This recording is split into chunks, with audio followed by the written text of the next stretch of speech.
યુક્રેનમાં ફસાયેલા ભારતીયો માટે ભારતના રક્ષા મંત્રાલયે સર્વાઇવલ ગાઈડલાઇન જાહેર કરી છે અને આ ગાઈડલાઇન્સ મુજબ મોબાઈલનો બને એટલો ઓછો ઉપયોગ કરવાની સાથોસાથ નાના ગ્રુપના કમાન્ડર બનાવીને આગળ વધવાના નિર્દેશ આપવામાં આવ્યા છે અને એટલું જ નહીં, બોમ્બમારી થવાની સ્થિતિમાં સુરક્ષિત રહેવા જેવા ઉપાયોમાં પણ આ ગાઈડલાઇનમાં સૂચવવામાં આવ્યા છે। યુદ્ધ દરમિયાન તસવીરો અને વિડીયો ન બનાવવા માટેના પણ નિર્દેશ અપાયા। આ ગાઈડલાઇન્સમાં ભારતીયો માટે સંભવિત ખતરા અંગેની પણ માહિતી આપવામાં આવી છે, જેમાં હવાઈ હુમલો, વિમાનો અને ડ્રોનથી હુમલો થઈ શકે છે, મિસાઇલ એટેક અને તોપથી બોમ્બમારો, ફાયરિંગ, બોમ્બ વિસ્ફોટ, બિલ્ડિંગનો કાટમાળ પડવાથી બચવા માટેના નિર્દેશ પણ આપવામાં આવ્યા છે અને એટલું જ નહીં, ફસાયેલા તમામ ભારતીયો અંગેની માહિતી એકઠી કરી તમામની સાથે શેર કરે, માનસિક રીતે મજબૂત રહે, 10-12 લોકોના નાના ગ્રુપ બનાવવામાં આવે, દરેક ગ્રુપના એક કમાન્ડર અને ડેપ્યુટી કમાન્ડર નિયુક્ત કરે, ગ્રુપમાં 2-2 લોકોની મોટી લાઈનો બનાવવામાં આવશે અને આ બધાની વચ્ચે સમાચાર એ પણ મળી રહ્યા છે કે યુક્રેનના ખાર્કિવ, સુમીમાં મોટી સંખ્યામાં ભારતીય વિદ્યાર્થીઓ ફસાયેલા છે અને બીજી તરફ ઓપરેશન ગંગા મારફતે આજે પણ સતત ભારતીયોને સ્વદેશ પરત લાવવા માટેનું અભિયાન ચાલી રહ્યું છે। યુક્રેનમાં ફસાયેલા 828 ભારતીય વિદ્યાર્થીઓને સ્વદેશ પરત લાવવામાં આવ્યા। હંગેરીથી વિશેષ વિમાન મારફતે 219 વિદ્યાર્થીઓની વતન વાપસી થઈ છે। रोमानिया गाजियाबाद की फ्लाइट में 210 विद्यार्थियों स्वदेश परत फर्या।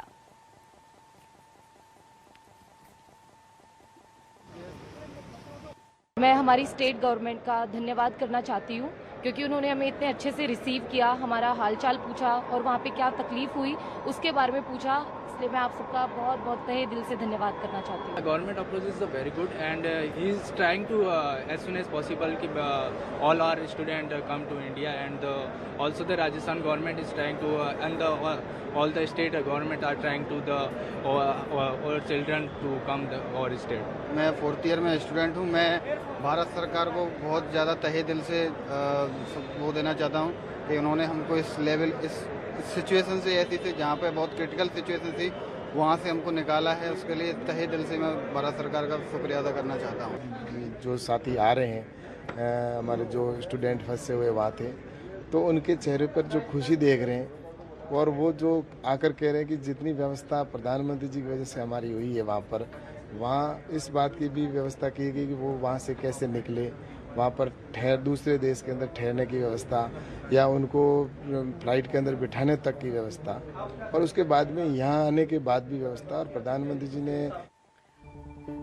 मोटी खबर सामे आवी रही है। महत्वना समाचार, यूक्रेन थी भारत माटे वधु एक चिंताजनक समाचार सामे आवी रह्या छे। यूक्रेन में जे भारतीयो फसायेला छे तेने लईने एक महत्वना समाचार, भारतीय विद्यार्थी ने गोली लागवाना समाचार छे। एक भारतीय विद्यार्थी ने गोली लागवाना समाचार सामे आवी रह्या छे। यूक्रेन थी भारत माटे आ चिंताजनक समाचार। एक तरफ ज्यारे ऑपरेशन गंगा अंतर्गत तमाम भारतीयों परत लाववामां आवी रह्या छे, एडवाइजरी जाहेर करी देवाई छे अने तेनी वच्चे एक चिंताजनक समाचार ए मळी रह्या छे। यूक्रेन में एक भारतीय विद्यार्थी ने गोली वागी है। केंद्रीय मंत्री वीके सिंहे अंगेनी माहिती आपी है। कीवथी आवी रहेल भारतीय विद्यार्थी ने गोली वागी होवाना समाचार सामे आवी रह्या छे। केंद्रीय मंत्री वीके सिंहे माहिती आपी है कि यूक्रेन में एक भारतीय विद्यार्थी ने गोली वागी है। जो कि तेनी स्थिति केवी छे, शुं छे तेना अंगे कोई समाचार अत्यार सुधीमां नथी मळी रह्या, परंतु चोक्कसथी आ चिंताजनक समाचार कही शकाय, कारण के वारंवार जे प्रकारे कीवमां हुमलाओ थई रह्या छे। आ पहेला टीवी टावर पर जे हुमलो करवामां आव्यो हतो अने आ दरमियान बिल्डिंगमां थयेला हुमलामां एक कर्ણાટકનો विद्यार्थी पण જેનું મૃત્યુ થયું હતું, એક વિદ્યાર્થી જાગ્રસ્ત થયો હતો। એવામાં વધુ એક ચિંતાજનક સમાચાર યુક્રેનથી એ સામે આવી રહ્યા છે કે ભારતીય વિદ્યાર્થીને ગોળી વાગી છે। કેન્દ્રીય મંત્રી વીકે સિંહે અંગેની માહિતી આપી છે।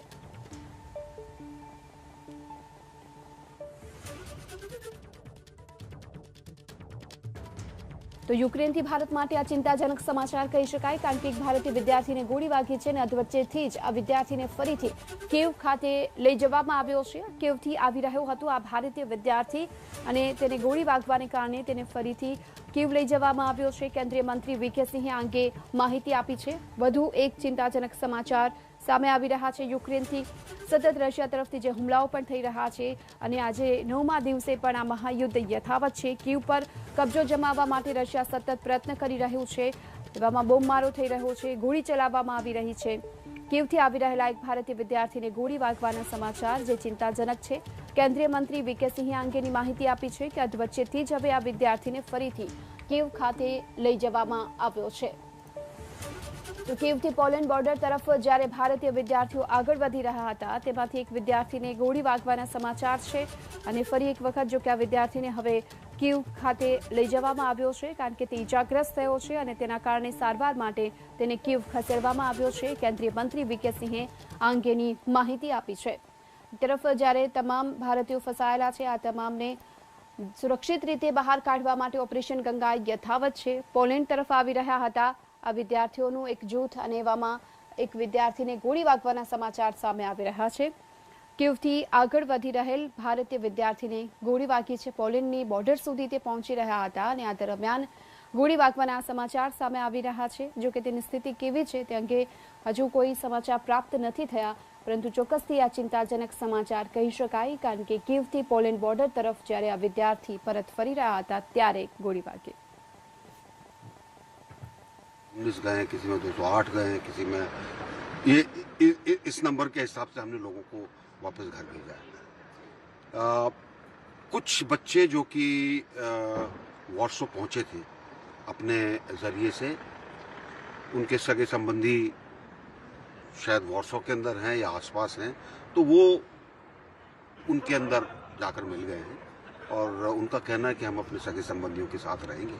ठीक है, लेकिन हमने उनको निकलने के अंदर मदद की. जहाँ तक वो पोलैंड में पहुँच गए तो ये मानकर चली कि सुरक्षित है.